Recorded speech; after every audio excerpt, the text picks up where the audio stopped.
तो भाई देखो, मैं जानता हूं कि भारत और पाकिस्तान का मुकाबला हुए एक लंबा वक्त बीत चुका है। उसके बाद भारत वर्सेस बांग्लादेश का मैच हो चुका है और उसके बाद तो आज के दिन भारत और न्यूजीलैंड का मैच खेला जाना है। लेकिन कल के दिन उस भारत वर्सेस पाकिस्तान के मैच से ही एक ऐसी चीज रिवील हुई है जिसे सुन के आप चौंक जाएंगे। असल में उस मैच में रोहित शर्मा ने एक बहुत बड़ी चाल खेली थी जिसके बारे में कल के दिन खुलासा हुआ है। अगर रोहित शर्मा ने मैच से पहले वो उतनी बड़ी चाल नहीं चली होती तो शायद वो मैच भारत जीतता ही नहीं। उस मैच का विजेता बस एक ही टीम होती जो कि है पाकिस्तान। और मैं सच बता रहा हूं, जब आप भी रोहित शर्मा की उस चाल के बारे में जानेंगे ना तो आपको इतना गुस्सा आएगा कि आपका खून खौल उठेगा। लेकिन फिलहाल अपने खून को खौलने से रोकिए, क्योंकि आज के दिन मैच होना है भारत और न्यूजीलैंड का और हम सब जानते हैं कि भारत के लिए यह मैच जीतना कितना ज्यादा जरूरी है। हालांकि अभी तक भारत सारे मैच जीतता आया है, लेकिन आज के मैच में जहां हार्दिक पांड्या नहीं खेल रहे होंगे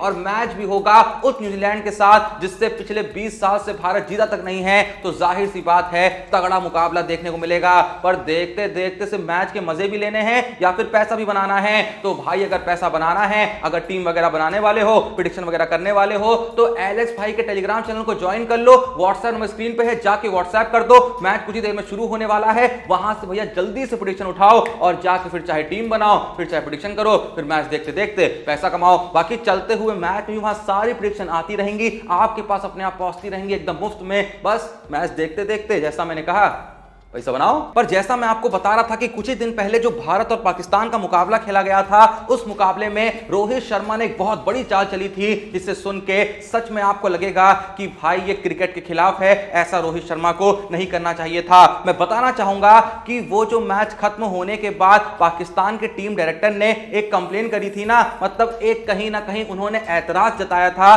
कि इस मैच में डीजे जितने भी गाने बजा रहा था वो इंडिया के बजा रहा था। मैंने एक बार भी नहीं सुना कि डीजे ने वो वाला गाना बजाया हो। कौन सा है? दिल नहीं, दिल दिल पाकिस्तान। तो उसके बाद से जाहिर सी बात है पूरे तरीके से पाकिस्तान को ट्रोल किया जा रहा था। लेकिन कल के दिन एक न्यूज यहां पे एक्सपोज होती है जहां पता चलता है कि वो रोहित शर्मा थे जिन्होंने मैच शुरू होने से पहले जाके डीजे को कहा था कि आपको ये दिल दिल पाकिस्तान वाला गाना बिल्कुल नहीं बजाना है, बिल्कुल भी नहीं बजाना है, क्योंकि अगर आपने वो गाना बजा दिया फिर पाकिस्तान जीत जाएगा। और भाई ये जो बात सामने आई है ये मैं नहीं कह रहा हूं, कल के दिन एडम गिलक्रिस्ट के YouTube चैनल पे माइकल वॉगन उनके साथ एक वीडियो कॉन्फ्रेंसिंग में जुड़ते हैं जहां वो क्रिकेट के अलग अलग पहलू पे बात कर रहे होते हैं। उसी वीडियो के दौरान ये देखने को मिलता है कि माइकल वॉगन कहते हैं कि हां रोहित शर्मा ही थे जिन्होंने जाके डीजे को मैच से पहले कह दिया था कि बस वो गाना नहीं बजना चाहिए, अगर वो गाना बज जाता है तो पाकिस्तान को कोई जीतने से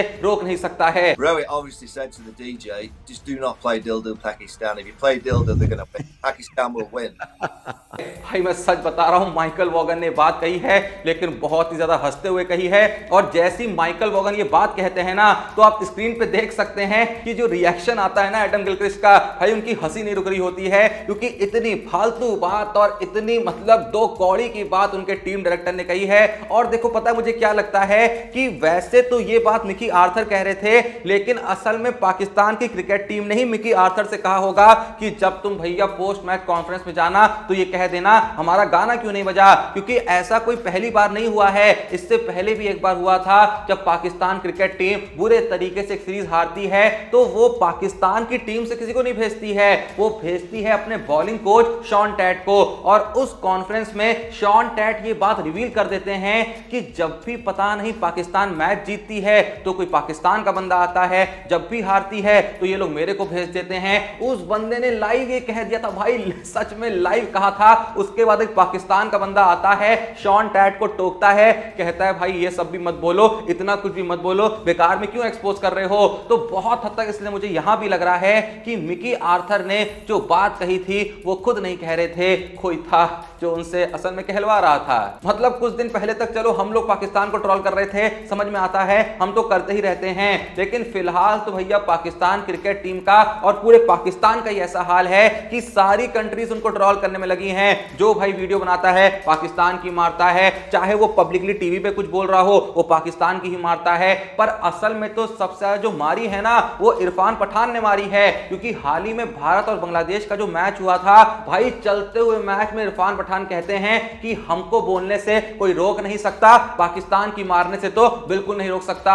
भाई इरफान पठान मैच के दौरान लाइव कमेंट्री में कह रहे हैं, टीवी पे लाइव रहते हुए कह रहे हैं कि ये पाकिस्तान वाले जबरदस्ती की बकवास कर रहे हैं कि ऐसे हमारे प्लेयरों को छेड़ दिया, इसने हमें ये कह दिया, इसने हमारा गाना नहीं बजाया। तो इरफान पठान कहते हैं कि जब मैं भी पाकिस्तान का एक बार टूर कर रहा था और जब बिल्कुल बाउंड्री के पास फील्डिंग कर रहा था, पाकिस्तान के क्राउड में से कुछ लोग थे जो मेरी तरफ कील फेंक रहे थे और एक कील तो जस्ट मेरे आंख के नीचे आगे लगी थी, वो तो कहिए बिल्कुल मेरी आंख बच गई, वरना उस दिन तो मेरी आंख ही चली जाती, मेरा पूरा करियर खत्म हो जाता। लेकिन उसके बावजूद भी जब भी हमसे पूछा जाता था कि आपको पाकिस्तान में क्या कैसा लगा, कैसे इन्होंने आपकी देखभाल करी, तो हम हर बार यही कहते थे कि सब कुछ अच्छे से रहा, सब कुछ अच्छे से देखा गया। तो पाकिस्तान वाले बेकार का नाटक ना करें, जबरदस्ती किसी चीज को पिन पॉइंट करके अपना ही मजाक ना बनाएं, और अगर कुछ बोलना ही है तो बोलने से पहले सोचे तो।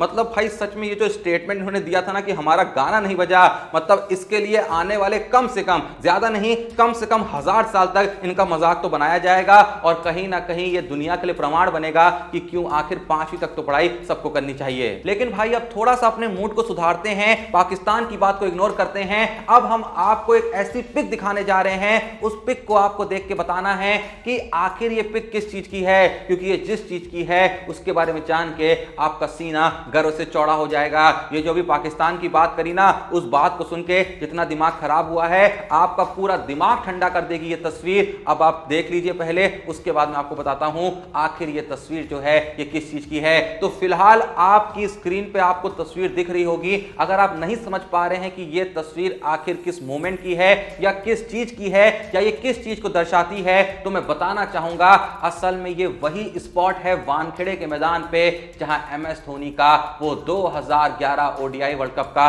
छक्का लैंड हुआ था।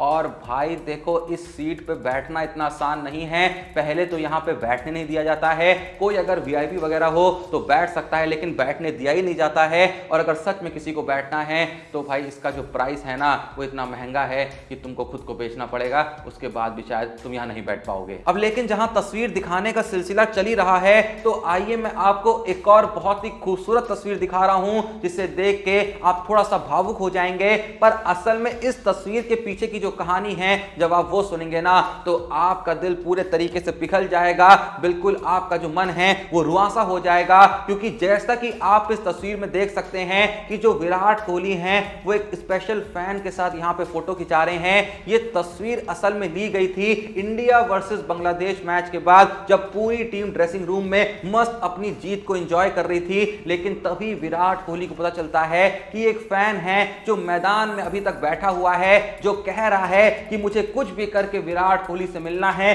तब तक मैं यहां से नहीं जाऊंगा।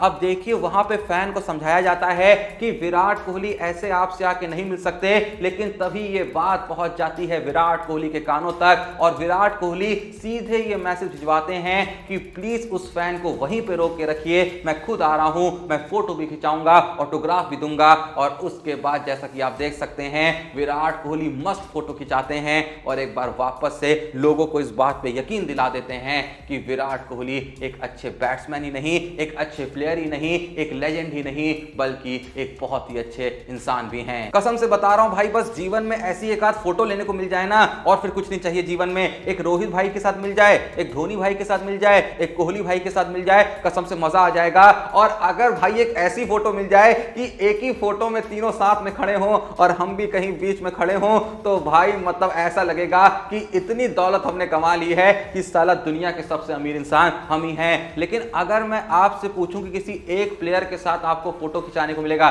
चलो कठिन करता हूं सवाल थोड़ा, किसी 2 प्लेयर के साथ फोटो खिंचाने को मिलेगा साथ में, तो आप किस जोड़े को चुनना चाहेंगे इन तीनों प्लेयरों में से? लाइक रोहित धोनी के साथ खिंचाना चाहेंगे, धोनी कोहली के साथ खिंचाना चाहेंगे, या फिर कोहली रोहित के साथ खिंचाना चाहेंगे? वो कौन से 2 प्लेयर होंगे? एक को आपको छोड़ना पड़ेगा, भले ही आप तीनों को पसंद करते हो। तो वो जोड़ा आखिर आपकी फोटो खिंचाने की लिस्ट में कौन सा रहेगा, कमेंट में जरूर बताइएगा। बाकी अपन जल्दी से देख लेते हैं कि कौन है आज के क्रिकेट स्टार जिन्होंने भेजा है अपना सवाल हमारे इंस्टाग्राम के द्वारा। तो उनका नाम है लखन हेम्ब्रम जो पूछते हैं कि हाय जोशी भाई, क्या लगता है 2011 युवराज सिंह वाला परफॉर्मेंस इस साल कौन देगा, प्लीज रिप्लाई। तो भाई देखो, इस साल युवराज सिंह वाला परफॉर्मेंस किसी के लिए भी देना बहुत ही मुश्किल होने वाला है, क्योंकि कोई ऐसा प्लेयर नहीं है जो बराबर बॉलिंग और बराबर बैटिंग यहां पे कर पा रहा हो। लेकिन फिर भी अगर हम कोशिश करें थोड़ा बहुत यहां पे रिसेंबल करने की, तो मुझे लगता है वो जो काम है वो केएल राहुल बहुत अच्छे से कर रहे हैं, जो बैटिंग में युवराज सिंह कर रहे थे या फिर बॉलिंग में भी कर रहे थे। कि यूं तो होने को वो मेन बॉलर तो नहीं थे, पर बीच में आके एक बैलेंस प्रोवाइड करते थे, विकेट भी लेते थे, और बैटिंग में भी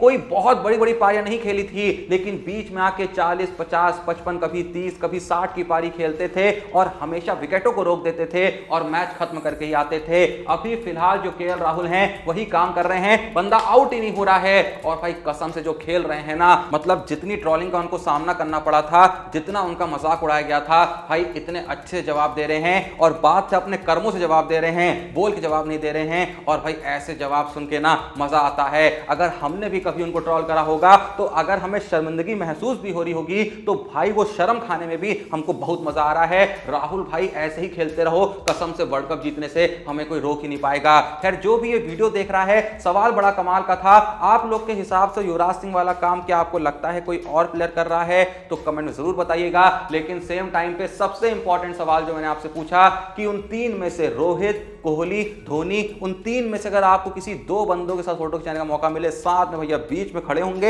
एक तरफ एक बंदा, दूसरी तरफ दूसरा बंदा, तो वो दो प्लेयर आपके लिए कौन से होंगे, कमेंट में जरूर बताइएगा। बाकी भैया जल्दी जाइए, कुछ ही देर में मैच शुरू होने वाला है इंडिया न्यूजीलैंड का, जाके भैया प्रेडिक्शन उठाइए एलेक्स भाई के टेलीग्राम चैनल से, वरना सिंपली व्हाट्सएप कर दो। व्हाट्सएप तो भाई हर कोई चलाता है, व्हाट्सएप करो, फ्री में सारी प्रेडिक्शन आ जाएंगी, प्रेडिक्शन यूज करो, फिर मस्त भैया पैसा कमाओ। बाकी वीडियो पसंद आई लाइक करो, चैनल को सब्सक्राइब करो। मिलते हैं नेक्स्ट वीडियो में, तब तक के लिए जय हिंद, धन्यवाद।